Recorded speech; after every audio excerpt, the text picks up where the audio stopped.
approve a meeting. So Seconded, okay, accepted. I just want to say, you guys did, I think the whole committee did a great job analyzing that. You know, this is new ground for us. I think we looked at it from a lot of different perspectives and hopefully came up with a. Next meeting, 6 PM. Is that still working, I guess? This is well, anytime. okay, 6 PM. And 6. Other correspondence, I don't have anything. So we're down to town board briefings. Oh, wait, other correspondence? Yeah, I don't have anything. Go ahead. I really don't. I was away for a week, 6 days, so I just got back in 20. Okay, On the other 6. check. Maybe 45 minutes, Christina. Hey, Constable, Mr. Payne. Couple of quick things for us. Yeah, up front? Sure. Yeah. Stand. No, you can That's fine. To follow up with the Baykeeper concept testing, right? So I've been in touch with them tentatively, provided everything works out. We're gonna start testing 3 sites from the island on the first Monday in June. I think that's the 5th. 2 sites are sort of penciled in as the 2 anchorages right now, right? We'll start there. 3rd site is possibly in Deering Harbor, but we're gonna let them kind of figure out where they want more representation.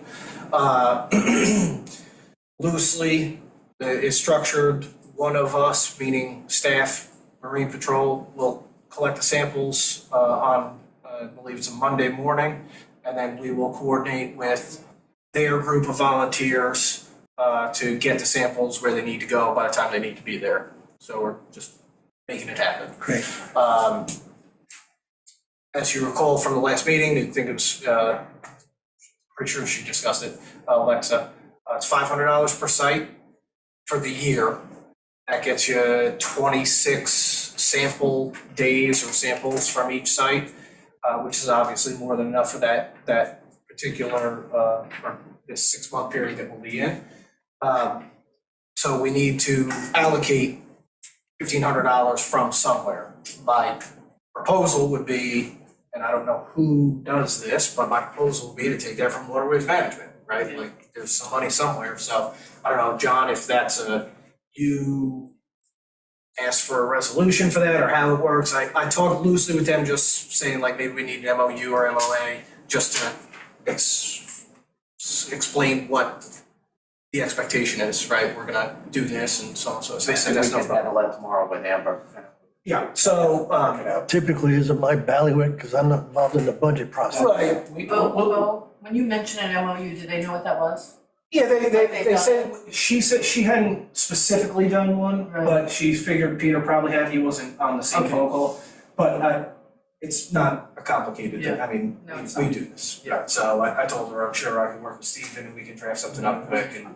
We'll do it, Jim and I will take it. Either way. We'll take it. So it is, I would like lady working with them? Alexa, I forget her name. She's on an email. She's on that chain, right? She's kind of like the coordinator for Peacock Baykeeper. So what are we getting? We're getting an online print, Yeah, so if you recall, they have sort of a program with how they do it, right? So they sample on Monday, they have the results sometime Tuesday. We'll just say by Wednesday, those results are available via their outlets, right? So we'll coordinate, make sure that those outlets align with our outlets, and obviously if there's any flags, then we probably should decide what we want to do with that flag, right? So their flag is presence or not presence. Billy, you had talked about. Yeah. Right, so I think we should explore, right, step one is now we can do this, right? And theoretically, if we allocate the funds for it, at least we know that we can collect those samples. Step 2 is then say, okay, if there is a presence, how would we go about getting that presence further identified to source, if possible? Well, and what does it cost? Because Right, mean, that's part of it. But it's expensive. Right. And it's, they call it a PCR test. I know it is electrophoresis, but it's identify the DNA or the source of the E. coli, because we can collect a lot of data, and we've done this already years ago. And when we got to the point where we identified issues, the pushback from a large group of people was that it's birds. And there's no way to prove that it's not birds or raccoons or whatever, unless you do the next step, which is the test, PCR electrophoresis. So we can get all this stuff, and it could be like off the charts high. Yep. And unless we're ready to spend the money to do the next test, we're just wasting our time. Right, so I think that the next step is figuring out whether they have the capability of actually doing that, for more money, or if they have to outsource it to a third party, whatever happens to be. But yeah, the next step is, okay, once we have all of this established, if there is a flag, what are we doing with that flag after that? So that's a follow-up conversation that I'm gonna have with them. I touched on it briefly with Alexa. She didn't have the answer, so I can't give you an answer. Can you also ask them if they can test for nitrogen? I can ask, right? Yeah, I'm sure that would probably be pursuant to the PCR testing. Right? That They can't. I know they cannot. they can't, because, I mean, that to me is as important. Since you brought that up, isn't that in the county? Right. So there might be some overlap here, Billy, that we could kind of try and put things together with what Matt has been finding, and where hypothetically, maybe even if we, through this outlet, were to identify a flag, that might be compelling enough to then get marine resources or health department involved and say, okay, well, what is this? We've had one flag, okay, that doesn't matter. Maybe it was a rain event, whatever. The following week, now we've got an ongoing situation. Maybe there's something that needs to be looked at by larger authorities, right? Maybe something that shellfish has to get involved in, right? So building blocks, stepping stones. But I'm with you that if we're going to collect it, it has to yield something, right? We have to be able to go somewhere with it. Right. What Suffolk County does when they get a high reading, is they come back once they've got the results. So if we're taking on a Monday, they'd be coming back on a Wednesday or later on that week, just short days later, to do retest. Is that just E. coli or is that nitrogen? They're focused on E. coli. I mean, but I actually didn't put this in the document. See later, but I'm pretty sure that they do at the different sample sites for the marines, the ones out in the water in the bay. They do a range of salinity tests, nitrogen. A lot of they characterize the water, and when they do the sample. So in that case, they do fecal coliform is just one of many things that they're collecting, and so there actually probably is a pretty good long-term set of data on nitrogen on those sorts of things. But I'm not 100% convinced, but I'm pretty sure that that's one of the samples. Okay. Yeah, so I think there's probably some, dovetailing of all of this that may, and like I said to them, if they can identify gaps in either the county or the state or us or whoever happens to be, maybe we can fill that gap and color in some of the detail, then that would be even better, right? Obviously, for sharing with all the partners, right, going multiple directions. So. Or there could be some overlap that we don't need. Right, likewise, if they're sampling for the same stuff in the same place at the same time, then maybe we don't need to be doing that. So, Well, see what happens. it's all tentative, that's the sort of the outline of it right this second. She's got to go back and forth, Alexa's got to go back and forth with some more things, color in all the details, and then hopefully at the next meeting, we'll be saying, hey, we just submitted our first sample this morning. So that's the general game. Provided, of course, that there is funding for that. The second little update I had for you, sort of in the same vein, Billy, I hope you'll be happy to hear this because you've been a champion of it for quite a while.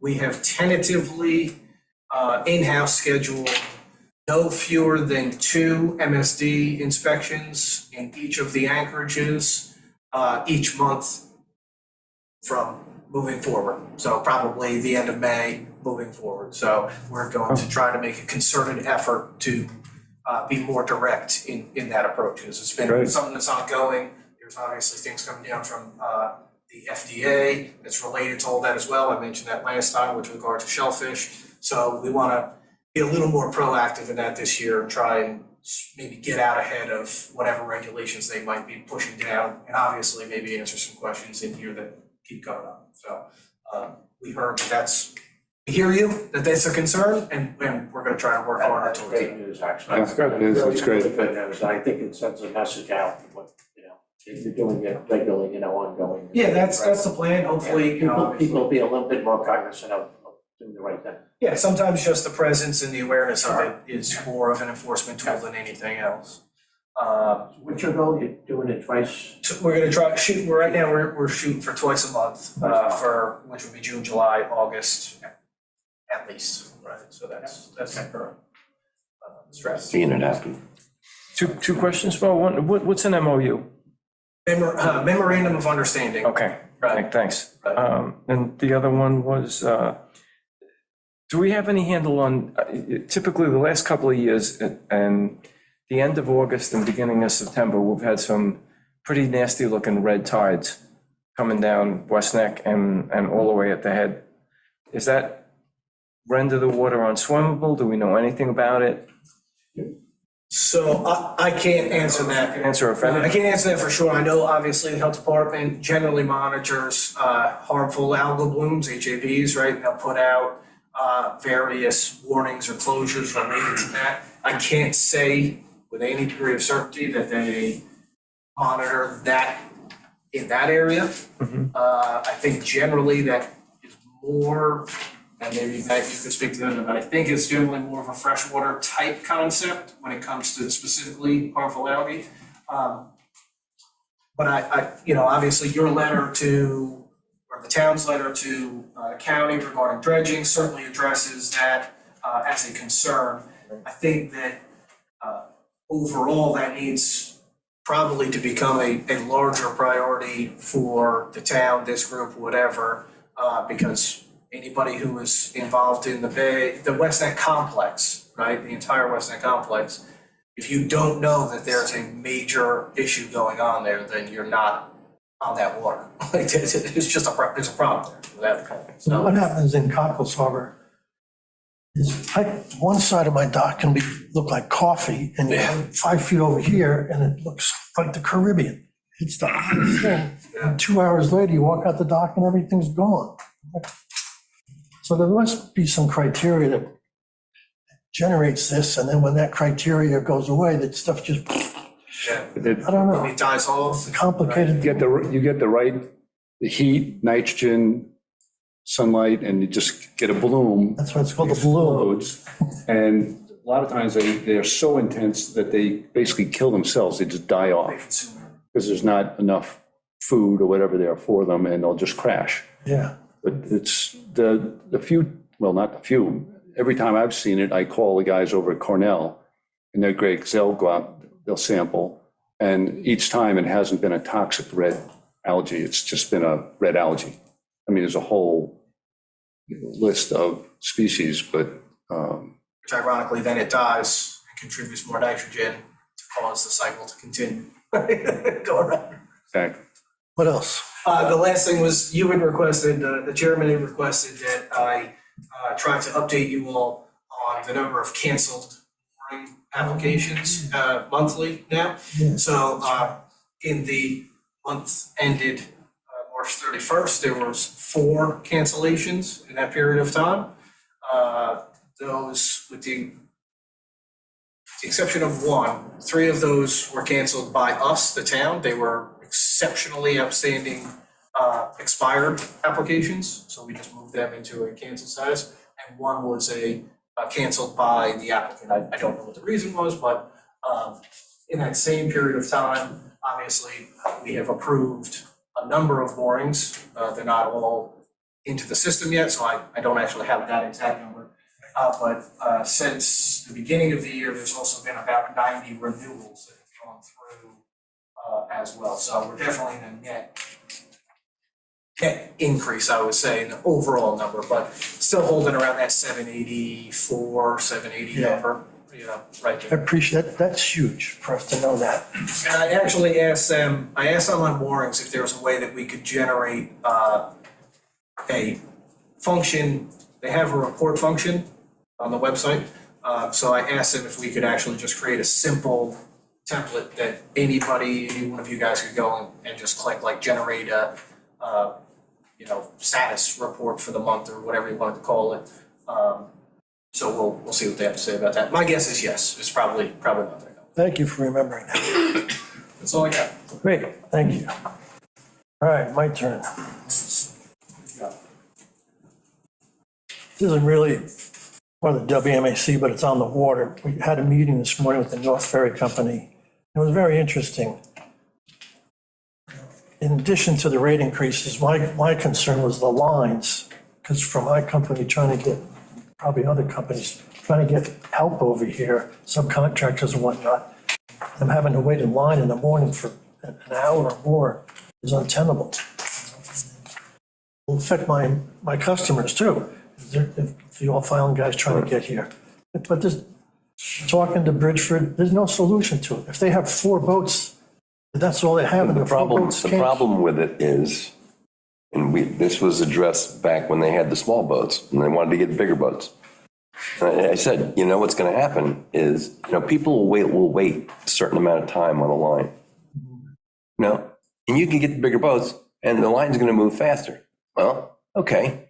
You know, now a line that goes to 7-Eleven might be the same was a line that was down Wigan Street, you know, like when I had the small boats. But, If you build it, they'll come. Exactly. Rich also said that it's very much South Fork dependent. When he was here last week, I think it was. He said, you know, if there are things going on in the South Fork that are delaying that accident, and he can't predict that. And just so many people are making the calculus that it's that much quicker, and he pegs it at 45 minutes. If they- It's somewhere around in there. You know, wait, not more than 45 minutes, it's worth it to use this as a bridge. For me, not following as closely as I have been, I just think just put another boat on it. They've already got all 4 boats on. That's not. No, I mean, they can't, I mean, maybe a more shuttle service, but even that is not. You know, what the school did is they had people left their cars over on the other side and they sent a bus or something. Yeah, we do that sometimes. It's a double fee for bridge traffic. Yeah, Okay. I can see clips of it. James, I believe you're 100% accurate on that description of, there's a threshold. Now, what is the amount of time I'm willing to wait online? 4 guys in a van, Right. you get to the job that much quicker, and you wait a half hour, 45 minutes, you know, so you put a 5th boat on, you put a 6th boat on. I think there's a tolerance level. Once you start getting above an hour and 50 minutes, you might as well save yourself for it and sit in traffic, you know, and you're gonna get there about the same time and save that much money. And how much can the heights be? Like in terms of traffic, I mean, cars coming through, it's pretty rough already. I would happily report that at 3:20 a.m. this morning, I was the first one online. I was the only one online from 3:20 to 5 o'clock. And there was a boat at 5:10 coming in. And I watched it, and as the boat started to move in, 1 truck and 3 cars, the 5 of us went across at 5:10. And that was, but I sat there and the train came, and 4 cars came off, and 6 or 7 people ran to the train, because the train must have changed earlier. Because unless on Mondays, people want to get into work earlier. But I think now the train leaves like 15 minutes earlier, because people want to make sure they're in by 8 o'clock. Well, it's certainly something that's changing the character of Shelter Island, and you know, I'll move on from that. I have to back up now because, you know, we got 2 new members, which are Tom Fields and now Matt Williamson. And Matt, you're creating a huge problem for me because in my phone, the texting, I have MW for Mark Ween, and now I have MW for Matt Williamson. Change the name. Yeah, exactly. No I problem. already I'm gonna texted. cause a lot more problems, so. I already let's get- texted you, I thought I was texting Mark this afternoon, so I'll have to figure that one out. Anyhow, welcome, because I kind of skipped over that with you, and want to give you an opportunity to let us know what your connection to Shelter Island is and your background, and what kind of contribution you're open to make to this committee. Sure, thanks. Matt Williamson. I'm a third generation summer person. My grandparents got a house in the Heights in the late 40s. And then I've been coming out to Silver Beach since I was born. On the water a good amount. I'm a member down at the yacht club. Started sailing back when James was That's how I met him. Yes. One of those little kids that run around. Those little runs running around, some trouble. That was me. And so, my background is in environmental policy and renewable energy. I used to work for the EPA. Thereafter, went into private sector, working on environmental commodities. I started a brokerage desk dealing with those. So, carbon credits, renewable energy certificates, acid rain allowances. You have to NOx dumb it down a allowances. little bit for me. Dealing with, if you've heard of pollution credit trading. Yeah. And in terms of what I'm hoping to contribute, I don't know, I'm on the water, I enjoy it, I want to see it prosper and, make good use of the resource, see if we can share it the best we can. Great, thank you. Appreciate your perspective, and you got a big presentation tonight that I've been trying to get for a decade. All right, let's move on to, thank you. Let's move on to the applications, run through that, and then and Matt's got some stuff for us on the Suffolk County Department of Health Services water sampling. First application, the Carroll Dock. You said you had the previous one? Was it significantly different from that? Apparently, we approved. I'm sorry. Apparently, we approved an application in 2005. She said, my memory is telling me that the last go around, there weren't any measurements or there wasn't any dimensions to the property lines. Do you guys remember that? And I remember there were issues with we it. kicked it back because of that. Right. That's what I remember. Well, No. Wow. No, that was a complete surprise. This was probably 3 years ago. Oh, 3 years ago, okay. So I don't know what happened. It's had that vestigial platform out on the beach there. So I can't find any dimensions to the property lines in this application. And that's just one description. The request goes beyond the 4 feet of depth. The request goes beyond the 100 feet from mean high water, and all to accommodate repurposing the platform that's been there for how long? Decades? Long time. Long time. So there's multiple, and no hardship letter. I don't see how we can do anything with this. Jack's not here either. Do you think Jack knew we were going to be doing this? We should have known. Jack Costello, was there any communication with him? Like, oh, this is just the permit. Yeah, 2005. Construct a catwalk and a 95-foot dock and a forward 24 lower platform on the east. 4x24 lower platform. That's all constructed. It doesn't mention the. I don't even know what shape that thing is in. the house has changed hands not that long ago. The house is being renovated. It was for sale for a long time. It's being renovated. The platform that's out there is in pretty poor shape, but a lot of the boards are popping up. But if you look down that line, down that property line, there to the east, there are a lot of very small pieces of property. They all have docks. This one is, this platform seems to be out a little bit further than the adjacent ones. And you're right, he doesn't have, there isn't 25 feet between what they're proposing and the property line extension. It's over 100 feet and there's no hardship letter. And the only the only rational hardship, and I don't know if you want to call it a hardship, is there are cement steps that basically lead down, that's what he's like to build off. I think we told him the last time he came was to come back with something that was more conforming. Yeah. I think that's what, closer to conforming. You know, I know that that platform's not new. You know, I mean, please say, you know, like you're just wanting to use it because it's there and you want to connect to it, you know, like, Right. and probably fix it at the same time. Right. To me, I'd say shorten the thing up. It sounds like the condition of it is I such. mean, he's in good water there, you know. Right, so he doesn't right. Need to go out that far. Is it, this platform, it's on pilings? It's on pilings. It's It's a dock, it's a dock that's not connected to the, Okay. It's on six pilings. So, You can see it over there. yeah, and that's what I was looking at, yeah.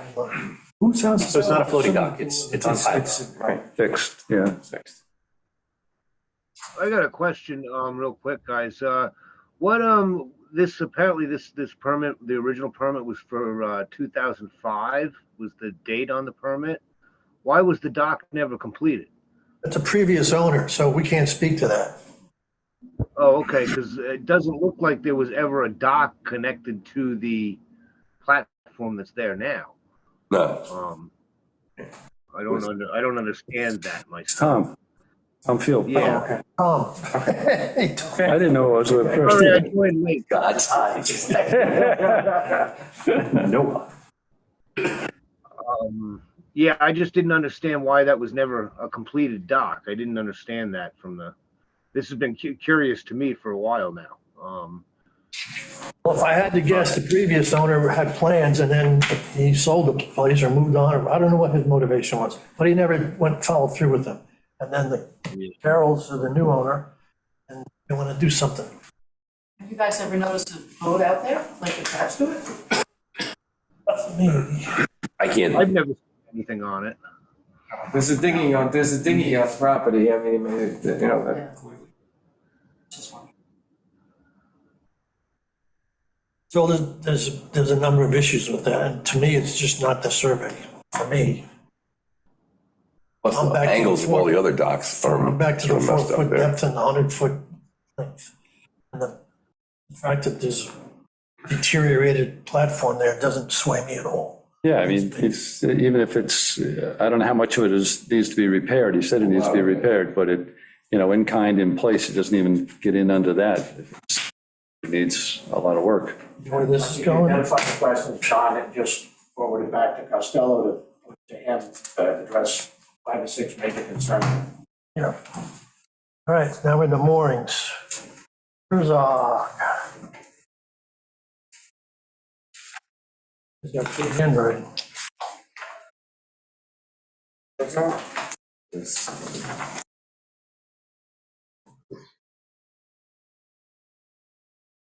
is up at Ackle Hill, I think. What's the thing?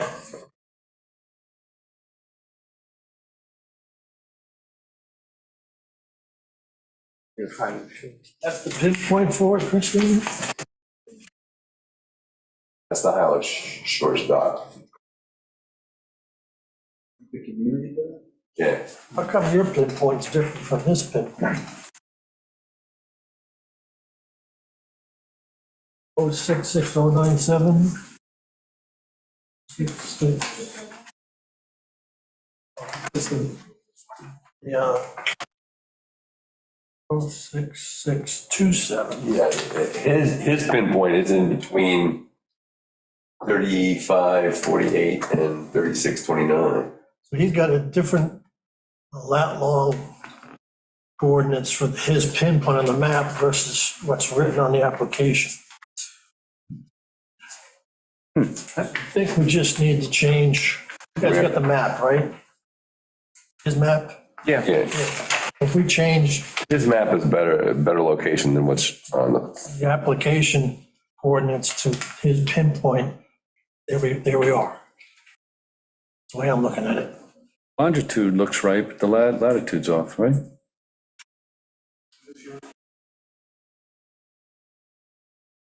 6627066097. They're both off.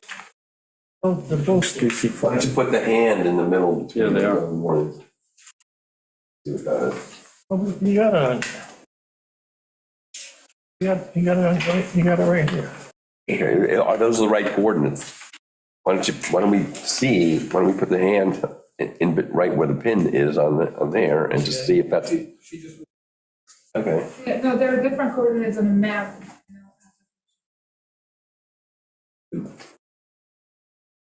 Well, that one's right. That one's right. 66097. All right, so those are right. So what's on this is right. The map and the application don't match. I know, but this map, those, Actually, everything, this and that jive. there's, as you're going along West Neck Road and you start to go up the hill, it's the second entrance into Oh, Hilo? Hilo. So we need to change the first coordinates on the first page, the handwritten ones to the. Not repaired, yes, not repaired, On not the work. map. Right. I need to read that off. Because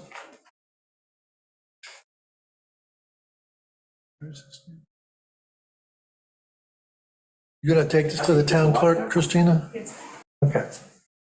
I'm good with them, with his map ordinance. 363. Look for insert 41.066.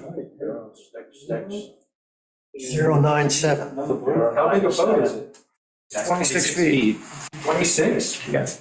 How deep is it there? Anybody? Not deep, like. I didn't pick the spot. Where's 2342 is vacant right there. Where's the, just down from there? Where's the Radigan one? The, It's brighter. I still have all of those.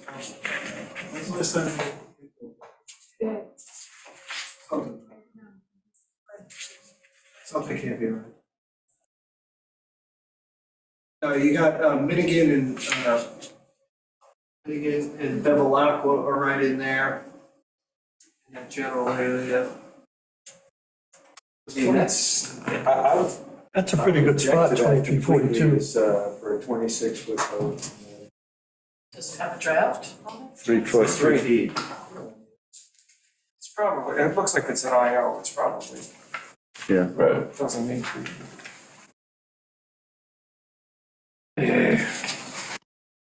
What's the distance between that and 3548?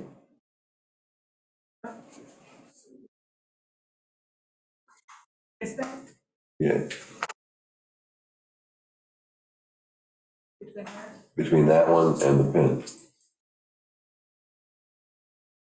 110, 109. He's got plenty of swing. 110. It's all right. We can scooch it south a little bit. Except when it's blown out of the southwest, it'll be On the beach. on the beach. Well, then maybe he'll get a different boat. So what are we going Which one are you saying is that? Why don't we scooch it down a little bit? 342. Right about there. Depicted as vacant, but it might have been, is that overlaid, what's the other one? Radigan is 3629. So 2342. What's that? See on the chart there, 3629? Yeah, 3629 is the upper left. Yeah. And is that, I guess that's being used, right? That's Radigan, he's out from that mosquito ditch. There's Just scooch it 20, down here. so we're about 80 feet. 2342 is listed as being available. Right. That's the green dot. Yeah, my guess is that's overlaid, right? If you clicked on that, there was a second one next to it.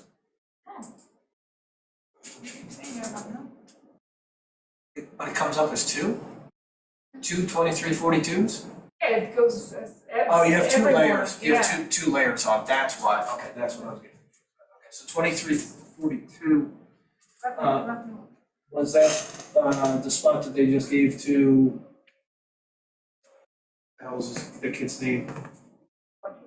Bucci? Is that, I'm sure hasn't been put in here yet. How do you guys feel if this moving south a little bit? Protect them from shallow water. Yeah. No, Okay, as long as you stay away from 3159. Right. Not big deal. Not much in a little distance. 3159 is to the left of the green dot. Yeah, that's still plenty of room. If you put it where the eraser is. About 20 feet south, 25 feet south. Christina? So that's available. So hypothetically, what if you use the spot that was formerly occupied by 2342? Is that canceled or is it fine? I don't know. I'm getting mixed answers. Christina's work. So it's available. Just making sure that it's expired. Rather than- I'm good with that too. Cancel. So that's, it's available. Who's what? London. Nope.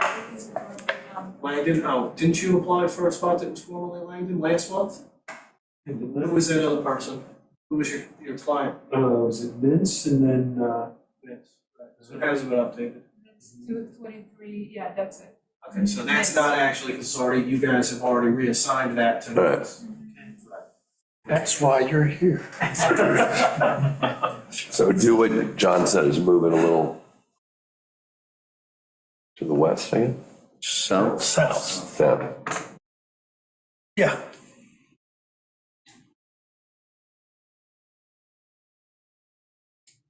The word of hammock, Yep. Want me to read that? if we can read it for the record, since. I can't see it. Microphone. James, can you see it there? I can read it, yeah. Yeah, can you read it out? 41.06666.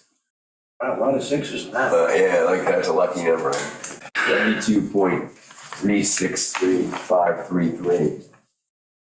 Threes and sixes. 72, 36, 35, 33. Right, And 41, 06, 60, 66. yes.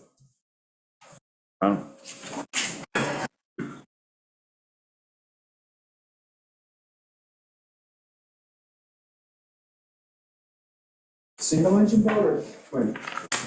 Looks like single, It's like a single, I know. just saying. It looks like single.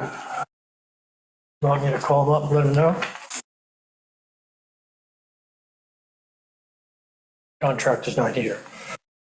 I'll do that, but I need those numbers again. I couldn't write fast enough. All right, so it's 41.06, Yep, yep, 60, Yep. 66, got it. and 72, Yep, 0.36, yep, 35, 33.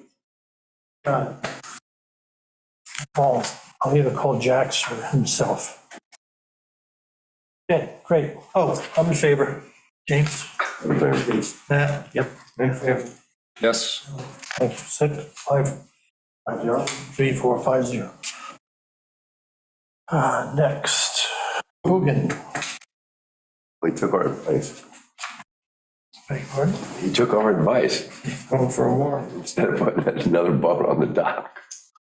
Yeah, yeah.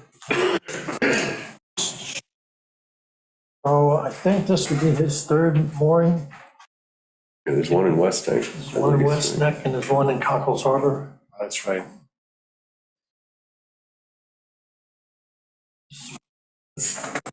Mission's not getting in anybody's way at all. It's off of his property. It's within the dock line. Is he applying for private or he's got private and riparian checked off? Oh, he's confused. He's gotta erase the repairing. It's gotta come off and be private. Okay, discussion, got it? Good, James, I'm fine with it. Agreed? Agreed. Good. Bill, Look like they're having fun with that boat. Lot. The coordinates are good as printed. Yes, sir. Okay. So. All right, oh, yeah. Into the house, this is gonna be.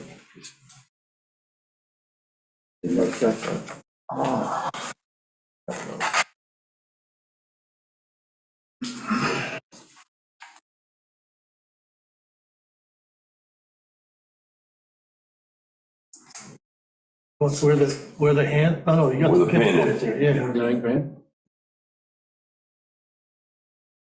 Good, right? Yes, we can pull up to the platform. Really? I have to- That's impossible. I'll say What size is the boat? Big, it looks like 38, 8, 38. Oh, yeah. 38 feet. This is still. Depth is 5.5 feet. We bought DeRoe's old house at the bottom of John Tut's Hill.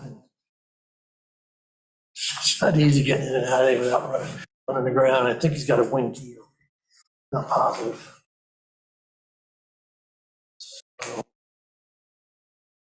Personally, don't see any problem. Discussion? So one up in Anti-Bay. Is it possible, is it possible to move that in towards the rest of the moorings, I guess to the north, east a little bit more to get it tighter inside that grid? I know that gill netters like to use that area too when they can, and if putting in more moorings outside of the rest of them, it'd be nice if we could get them condensed, you know? I'm sorry, Tom, who did you say likes to use that? Eel netters. Oh, eel netters. Yeah, gill netters like to set Gill just netters. south of that line there. Wondering if maybe we can move that up inside a little bit more so it's closer to, say, C496, if it were up towards that a little closer, maybe? Yeah. I think so, Bert. like between Sort of consolidate that field without, 393 and G496. Wow, is that yours, Bert? Yeah, it's mine. when we can, when there's a field, if we can stay within the current footprint, thank you. Put it in like, I thought I had it like more of a direct line between these two. So if you came up a bit.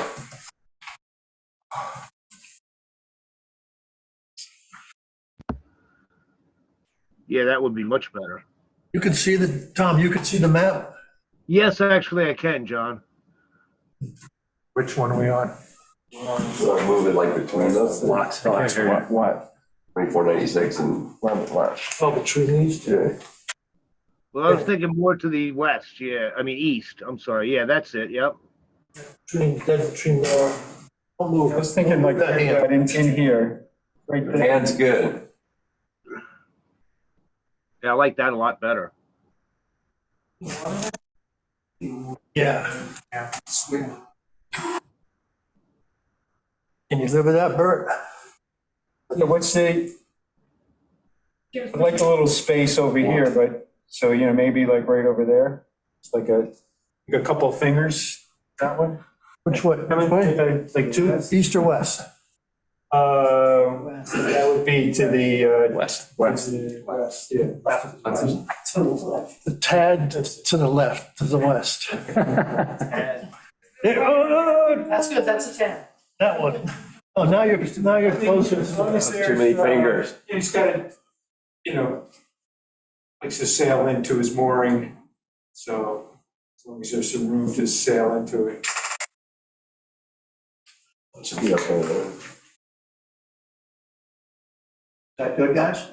Well, if you want to be equidistant, then you need to go back to the right a little bit.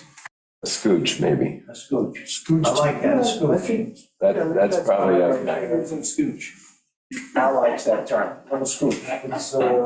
Tom, Yeah, that's better. you can't vote, We but see him on the other side, but. we value your opinion. Yeah, no, I understand that. Yeah, no, that looks much better, yeah. All right, we got some comments on that, 41? 41.073235 and 72.282135. Read those very fast. Sorry. You know that. Latitude 41.073235 north. Yeah. And longitude 72.282135 west. Correct. Tom, thank you for bringing that up. Yeah, no problem, John, thanks. I'm good. James, All right, brother. Matt, Mark, hi. How are you? Fine, I'm good. Al, I'm good. and Bill. Good.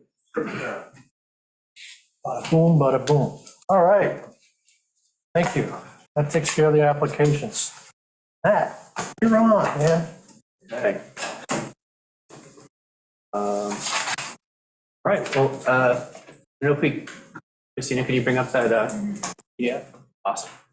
I wish I had that. Yeah, I mean, I do have a physical copy. We can make more copies for later. We could make one later. Yeah, I'll get it later. Maybe you should start with explaining to them that it's a huge database, it's huge, what do you call it, Excel? It's an Excel file, yeah. So, It's that long and like that. John asked me to take a look at the Suffolk County DHS information from their sampling programs. And so actually, if you want to, I think we're right in the middle of it. So if you want to go back to the first slide. Sorry. That's okay. Department of Health? Yeah, Department of Health, yeah, yeah, DHS. And so they have three different sort of sampling programs. They have a beach program, they have this marine program, and they have a PSP program. The PSP is paralytic shellfish poisoning. And so they're looking at roughly the same things, but not exactly. The beach program looks specifically at Enterococcus, so just bacteria. And they're looking just specifically at that. They do a weekly sample during the summer season. So I think it's May to September. They go out there and they wade in off the beach at a bunch of different sites, basically where there's an active swimming component. It's very much specific about swimming. And so along Crescent Beach, Pearlman, Weeds is also Quinnipiac, and then the Beach Club. I think those are the seven. And actually, there's a map on the next page that shows those exact locations. The marine program, they go by boat, and they go around. They have a bunch of different sites. They've actually been sampling since the mid 80s. I have the data for 2010 and on, but actually I didn't look at the previous. I just figured out that it was actually there just recently. So we can actually take another look. If we want to do a longer time series look, we can actually see how we're going over time.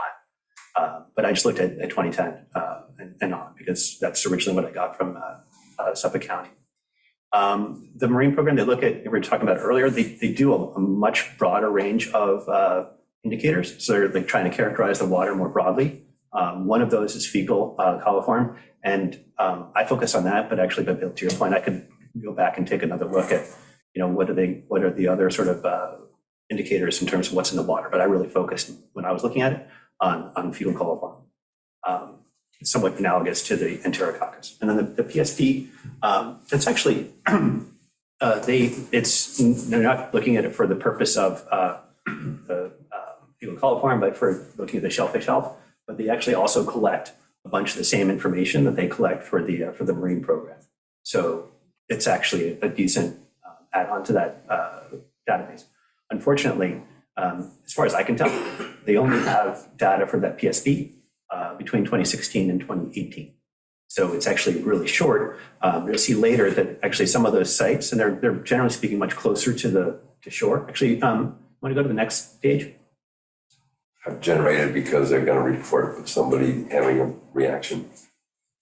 I mean, it could have been, and they went in and jumped in. I got the impression that it was ongoing. Health course, scromboid fish poisoning. If I could interrupt for a second, they've been hanging a bag of mussels off the end of my dock for as long as, going back to when did this, 18, 19? I mean, this is, the 2016 to 2018 is the data that I was able to get.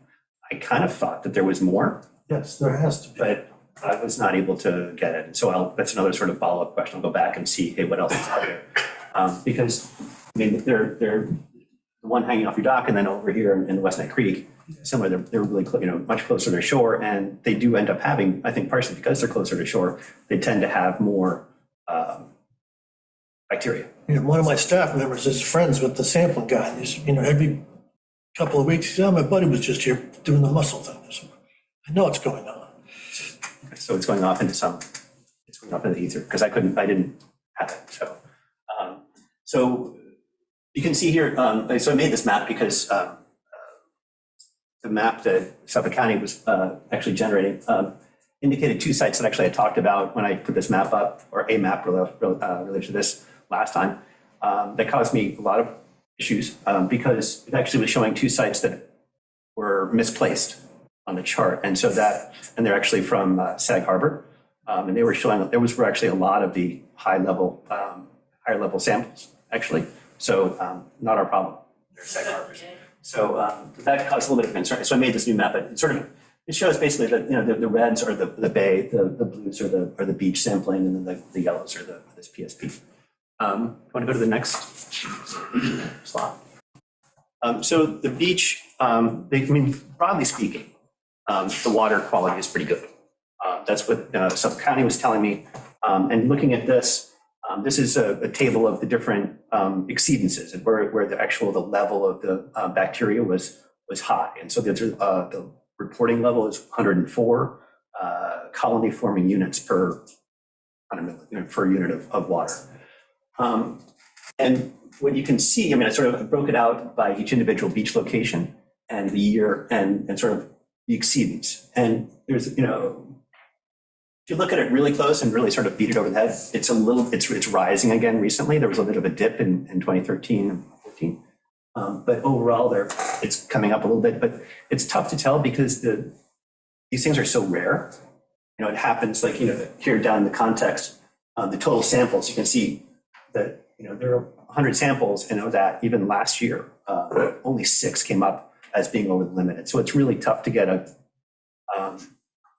good indication because it's happening, these exceedances are happening so rarely.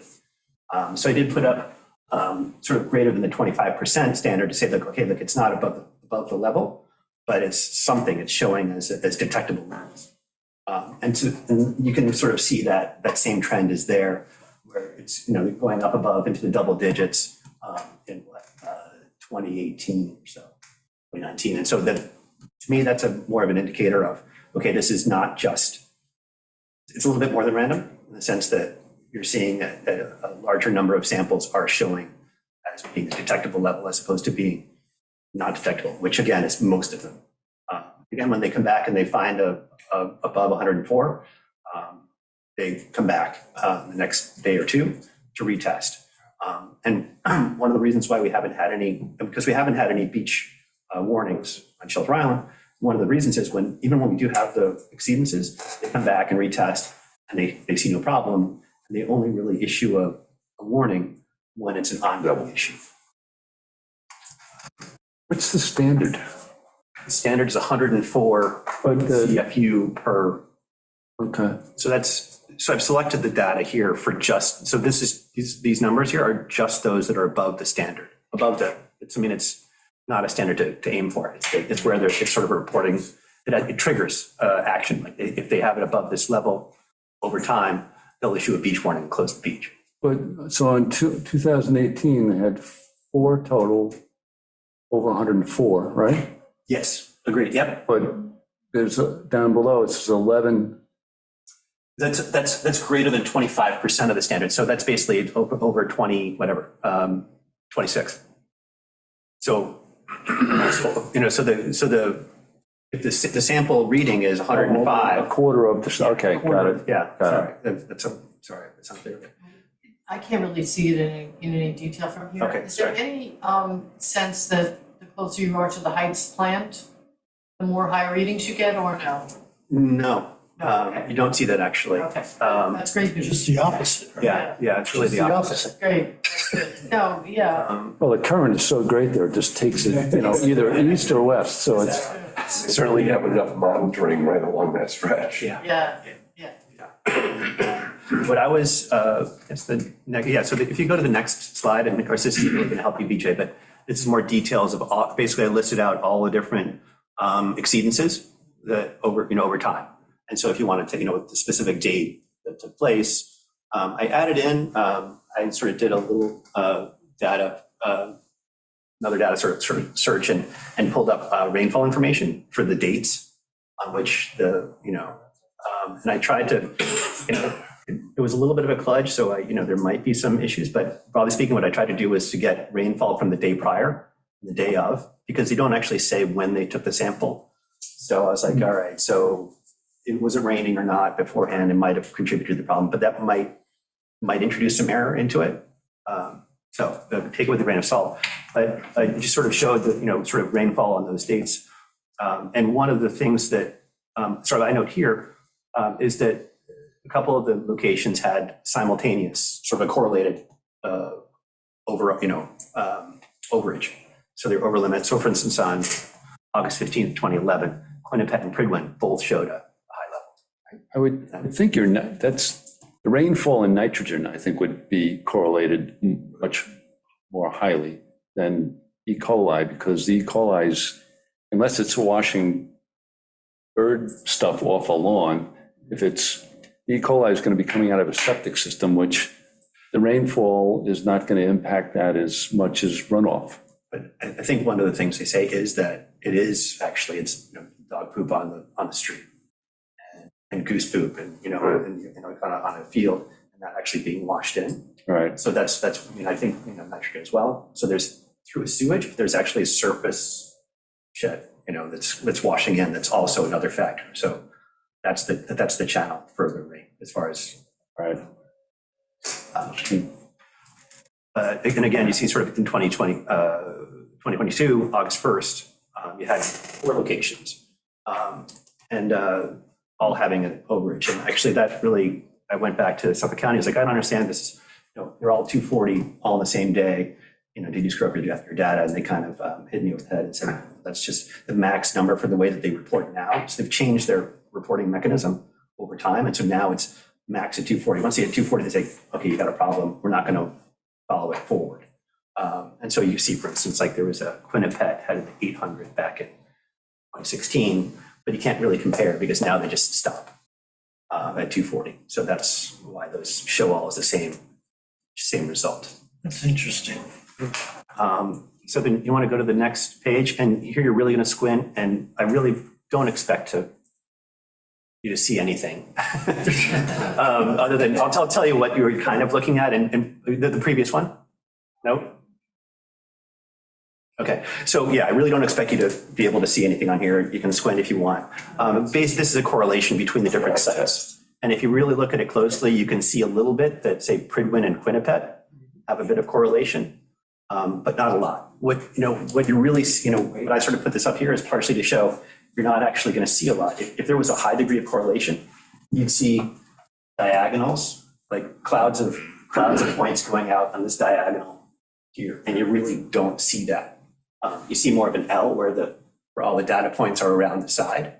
And that really tends to indicate that these things are happening kind of separately.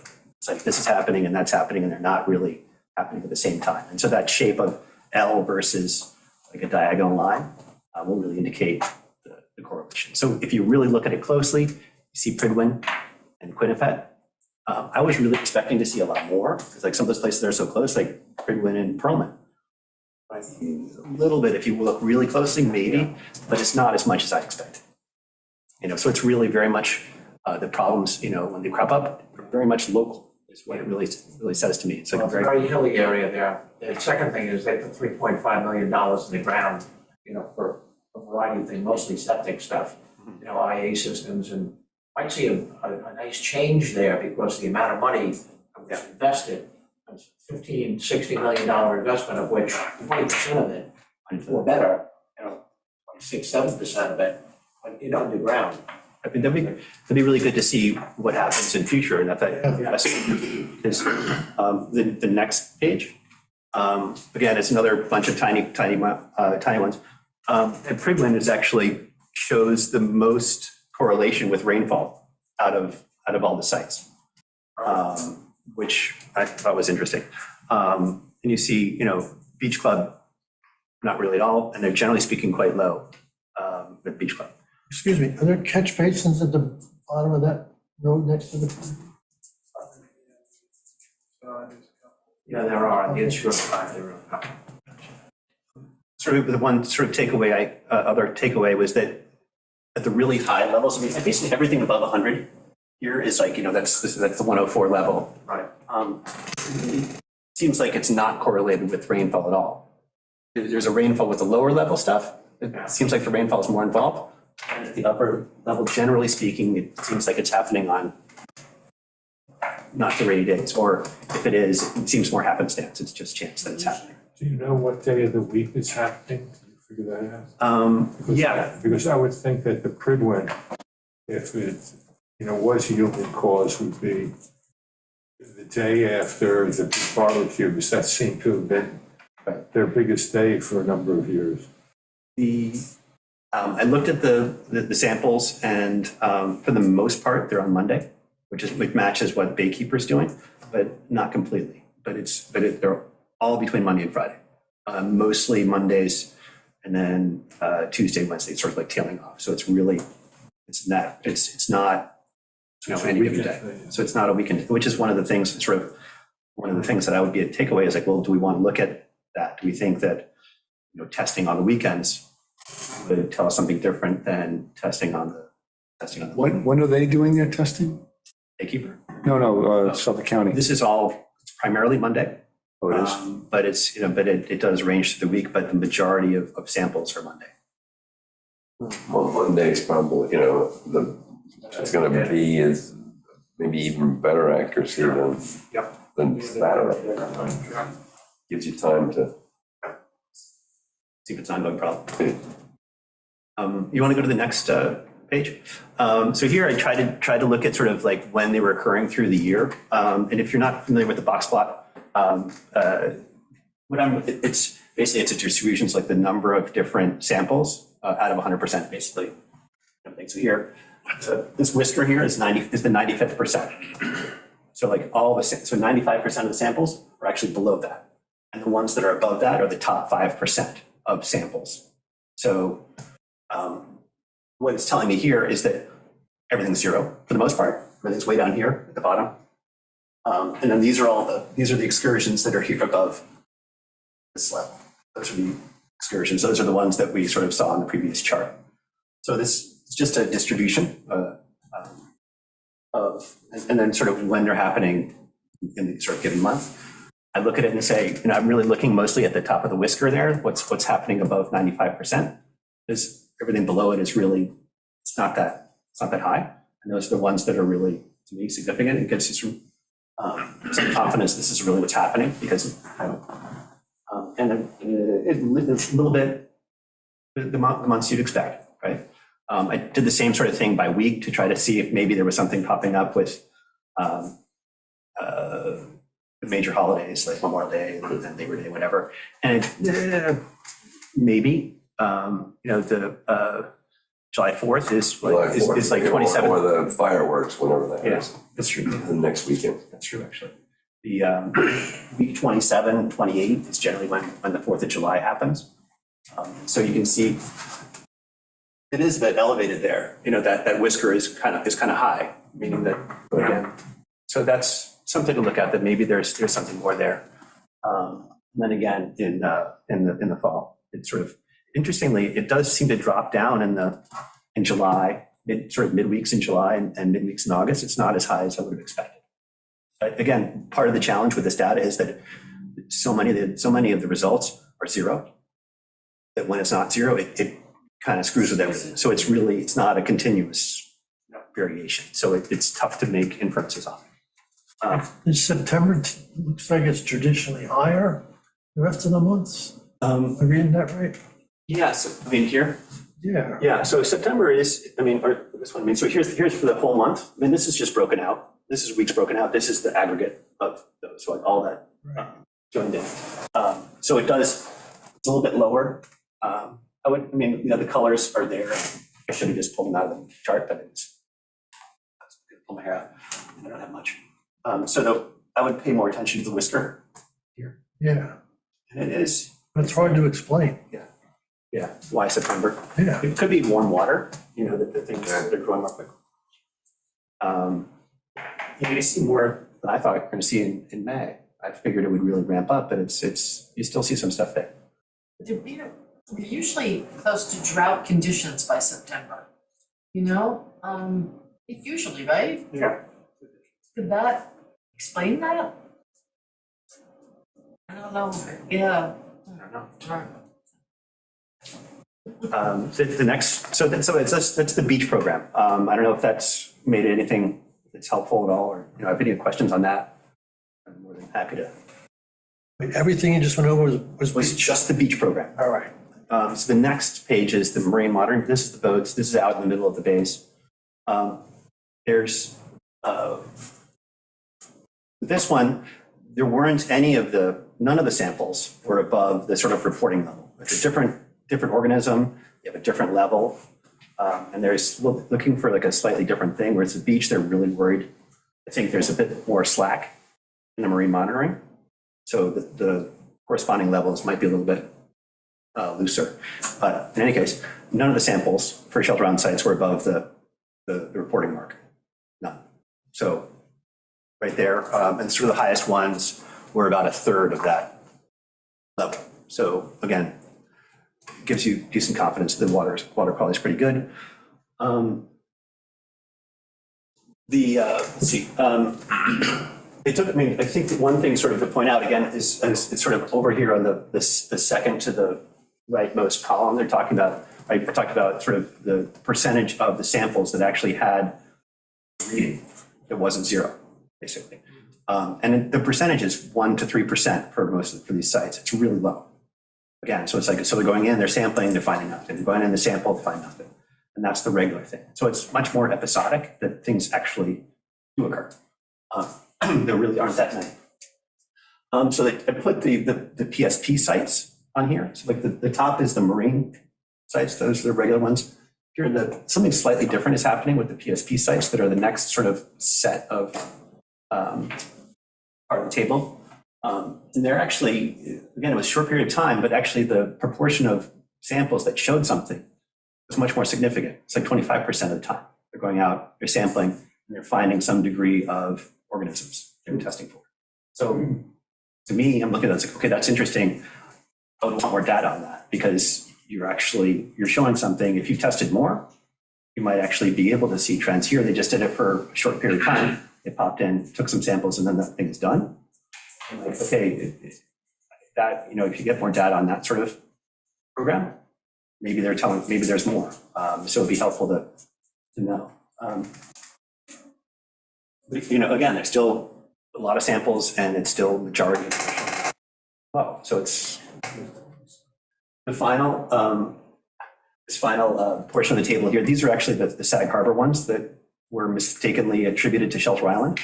So I actually put them back in as a comparison site, and actually they are having some challenges. So like, I was concerned that it was really weird that the channel between Bug Light and Ram Island, where they mistakenly put the station, was showing really high levels. Like, that's really weird. That is weird. And it was weird because it was in the wrong spot. So it's actually Sag Harbor. Oh,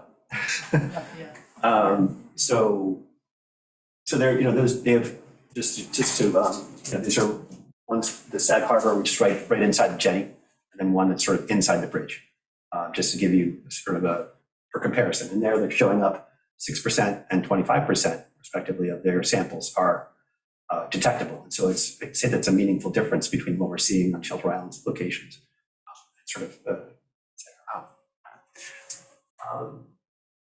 They have a very active pump-out boat situation over there too. Okay, and here the next page is just sort of like similar sort of thing, shows the details of the same elevated samples.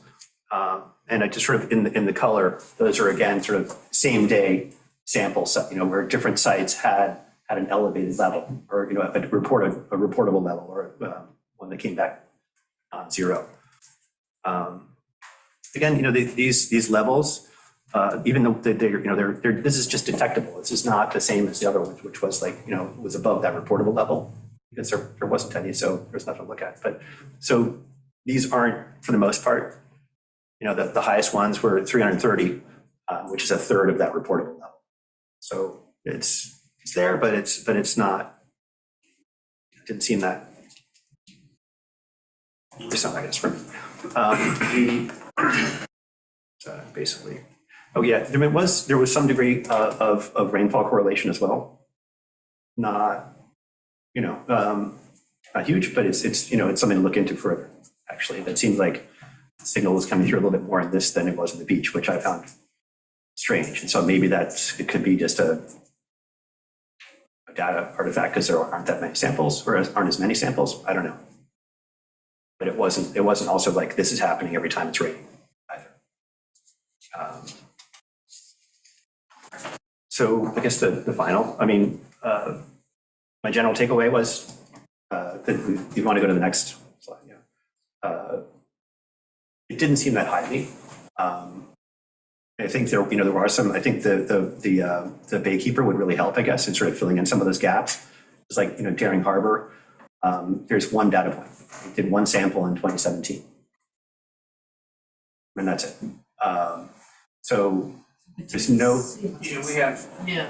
I want to touch base with you on that. Okay, yeah. We discussed at the last meeting, right? Because the DEC is definitely sampling more frequently. So we have to make sure that we get the overlap of interagencies, right? So there may not be as many gaps as. Okay, yeah, that'd be Hopefully. right. But definitely we counted for baykeeper as well. Yeah. The locations, like if we have a specific interest in a specific location, that's obviously can feed into that because these are ones that the county picked. Maybe they make sense for us and maybe they don't. The sampling does happen, it's midweek. So if we have an interest in trying to see if there's any tighter correlation with activity on the weekend or about, I don't know if beaches are really not the interest of this committee, but from the town's perspective, seeing what's happening when people are actually using the beach and, coming in and coming in by boat or whatever, that might be something to look at. I think, that sort of feeds into the PSP stuff as well. Like the different closer inshore places might, again, be interesting places to look at. And really the final thing, it goes to, I think, to Bill's sort of point from earlier is that this is going to test, the presence of these organisms. It doesn't test this source. And I was trying to get at that a little bit with the rain. It wasn't telling me a whole lot, sort of there was correlation between the sites and maybe there's a little, local source that's sort of spreading out. And I didn't really see that, but this, so if we're going to test for, try to figure out where anything's coming from, it's going to be a different test. The challenge with that is going to be trying to find a sample that actually has something in it to test, because so often it's coming back as negative. Can you go back to page 8 for a second? Because I didn't understand the column, or the far right column. Far right column. Oh yeah, I just pulled out the highest sample for each of those locations over the span of time, just to give an indication of, hey, what's bad for this location. Okay. And that's just, that's the highest sample. But then, the next page is just, it's all of the sample. I mean, it's all of the samples that weren't zero. And so, it's some of them, it's like, the highest one is also the only one. Yeah. Notice the difference though in that last column between West Neck Harbor and West Neck Bay. 20 versus 130. Yeah. And obviously flows, further you go up the creek, more difficult it is to flush, therefore the higher the readings. And it is the case though that, and you see it like with the sort of the detectable, the previous column, 1%, versus 0%.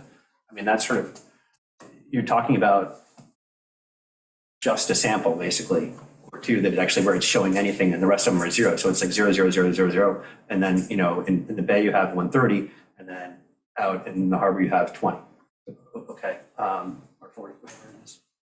And 20 is also, this was generous because the limit of detection on the low side was 20. So when I'm saying 0, it's actually 20. And this is still indicated as below 20. And these were actually equal to 20, so they're saying it was actually 20. And so they were detecting just at the level, it was just at the level of detection. So it's, I hate statistics. yeah, so that's, I mean, I think to your point about the DEC, I was talking with Nancy, sort of the contact at the Suffolk County, and she's like, yeah, I was like, so who do you have at DEC that I can talk to for this, for information? And she had nobody, so that would be great. And she's like, yeah, you got to send a FOIA request. And I was like, Oh, jeez.